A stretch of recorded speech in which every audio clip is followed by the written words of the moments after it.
The dawn of light, mysticism, and early observations. Light, in its ethereal beauty, has captivated humanity since the dawn of consciousness. From the earliest moments of human awareness, light has been a source of fascination and reverence. Its presence has been a constant guiding force, shaping our understanding of the world around us. Our ancestors gazed upon the sun, moon, and stars with awe and wonder. They saw these celestial bodies not just as distant objects, but as powerful entities that influenced their lives in profound ways. The sun's daily journey across the sky, the moon's changing phases, and the stars' fixed patterns all held deep significance. These celestial objects, radiating light across the vast expanse of the cosmos, became intertwined with mythology, religion, and our earliest attempts to understand the universe. The stories and legends that arose from these observations were passed down through generations, forming the foundation of many cultures' beliefs and practices. Ancient civilizations attributed divine powers to light. They built temples and monuments aligned with the sun's path, created artifacts adorned with light motifs, and performed rituals to honor the celestial forces they believed governed their world. The sun, a radiant orb of fire in the sky, was often worshipped as a life-giving deity. In ancient Egypt, Ra, the sun god, was believed to travel across the sky in his solar barge, bringing light and warmth to the world. Sun worship ceremonies were common, reflecting the deep connection between light and life. Its warmth sustained crops, drove away the darkness, and marked the passage of time. The sun's influence on agriculture was profound, dictating planting and harvesting cycles and ensuring the survival of communities. The rhythm of life was inextricably linked to the sun's presence. The moon, with its soft reflected glow, held sway over tides and emotions, inspiring myths and legends that still resonate today. Its phases were used to create lunar calendars, guiding agricultural and ceremonial activities. The moon's mysterious influence was a source of endless fascination. The stars, scattered like diamonds across the night sky, served as navigational guides for travelers and storytellers alike. Ancient mariners used the stars to chart their courses across vast oceans, while storytellers wove tales of heroes and gods among the constellations. Constellations took on mythical forms, their movements meticulously recorded and interpreted by priests and astronomers. These early astronomers created detailed star maps, laying the groundwork for future scientific discoveries. The heavens were a canvas painted with stories and knowledge. Light, in these early interpretations, was not merely a physical phenomenon, it was the very essence of creation, a bridge between the earthly realm and the celestial spheres. Philosophers and theologians pondered the nature of light, seeing it as a symbol of purity, knowledge, and divine presence.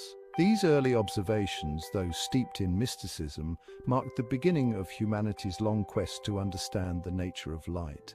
Scholars and scientists began to develop instruments to study the sky, seeking to unravel the mysteries of light and its behavior. It was a journey that would span millennia, from the first flickering flames of a controlled fire to the mind-bending realms of quantum physics. Each discovery built upon the last, leading to a deeper and more complex understanding of light.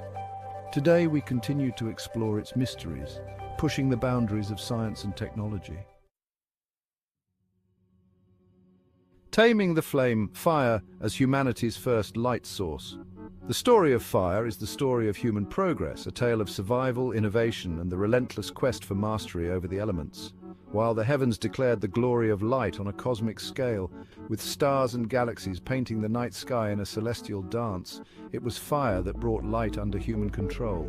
The ability to create and sustain fire was nothing short of a miracle for early humans, a beacon of hope in the darkness. The discovery of fire and its subsequent mastery marked a pivotal turning point in human history. It was a leap forward in our evolutionary journey, a moment that set us apart from other species. No longer were our ancestors at the mercy of the sun's cycles, their lives dictated by the rhythm of day and night. Fire extended the day, allowing activities to continue well into the night. Fire provided warmth, allowing early humans to venture into colder climates and survive harsh winters. It was a source of comfort and security, a shield against the biting cold. It offered protection from predators, casting back the darkness and deterring nocturnal threats. The flickering flames kept wild animals at bay, creating a safe haven for our ancestors. And perhaps most importantly, fire gave birth to cooked food. Cooking not only made food more palatable, but also unlocked essential nutrients, contributing to the development of the human brain. This simple act, transforming raw ingredients with the application of heat, led to a revolution in nutrition and social interaction. Sharing meals around the fire fostered a sense of community and cooperation. The flickering flames of a campfire became a focal point for early communities. It was a place where people gathered to share stories, exchange knowledge, and build relationships. It was around the fire that stories were told. Traditions passed down through generations, and social bonds strengthened. The firelight illuminated faces, creating a sense of intimacy and connection. Fire, in a sense, illuminated not just the physical world, but also the social and cultural fabric of emerging human societies. It was a catalyst for creativity, inspiring art, music, and storytelling. This mastery of fire, this ability to create and control light, instilled in our ancestors a sense of power and ingenuity. It was a testament to human resilience and adaptability. It marked the beginning of a technological journey that would lead to ever more sophisticated ways of harnessing and manipulating the power of light. From the flickering flames of ancient campfires to the electric lights of modern cities, fire was the first step in humanity's quest to conquer the darkness. Light in the classical world, from Euclid to Ptolemy. As civilizations flourished in ancient Greece, Egypt, and Mesopotamia, so too did philosophical and scientific inquiry.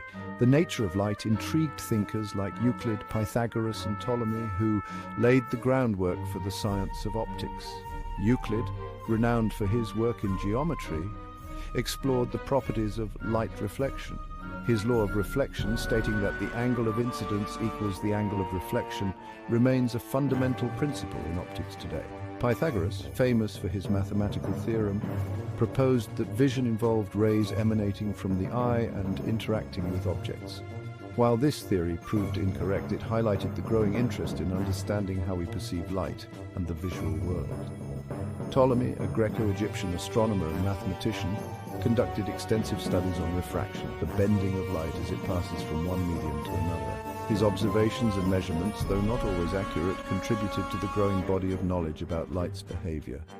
The classical period, with its emphasis on reason and observation, marked a significant shift from the mystical interpretations of light that dominated earlier eras. While many questions remained unanswered, the foundations for a more scientific understanding of light were being laid. The golden age of Islamic optics, Ibn al-Haytham's revolution. This era marked a significant period in the history of science, where the seeds of modern scientific thought were sown and nurtured.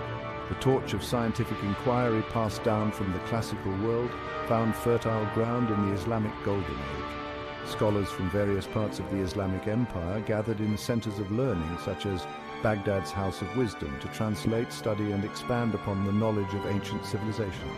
From the 8th to the 13th centuries, scholars across the Islamic world made groundbreaking advancements in mathematics, astronomy, medicine, and optics. These advancements were not just theoretical, but also practical, leading to innovations that would shape the future of science and technology. Among them, Ibn al-Haytham, also known as Alhazen in the West, emerged as a towering figure in the history of optics. His contributions were so profound that they earned him the title of the father of modern optics. Ibn al-Haytham challenged the prevailing theories of vision, including the extramission theory proposed by Pythagoras. This theory suggested that vision occurred because rays emanated from the eyes to the object being observed. Through meticulous experimentation and observation, he demonstrated that vision occurs when light enters the eye, not the other way around. This was a radical departure from the accepted beliefs of his time and required a new way of thinking about light and vision. This revolutionary insight laid the foundation for modern understanding of human vision. It was a pivotal moment in the history of science as it shifted the focus from philosophical speculation to empirical evidence. His magnum opus, the Book of Optics, became a cornerstone of optical theory for centuries.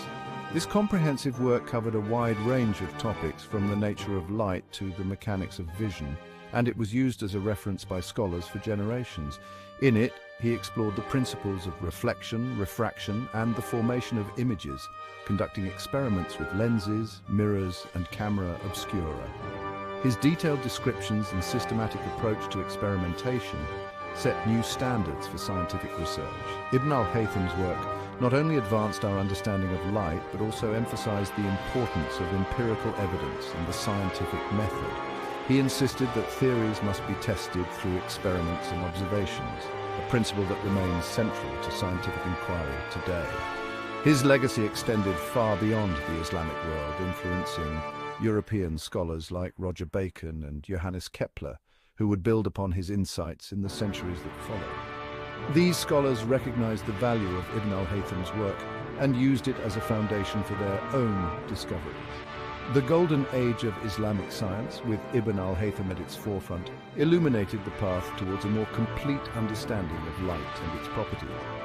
This period of intellectual flourishing laid the groundwork for the Renaissance and the eventual rise of modern science, demonstrating the enduring impact of Ibn al-Haytham's revolutionary ideas.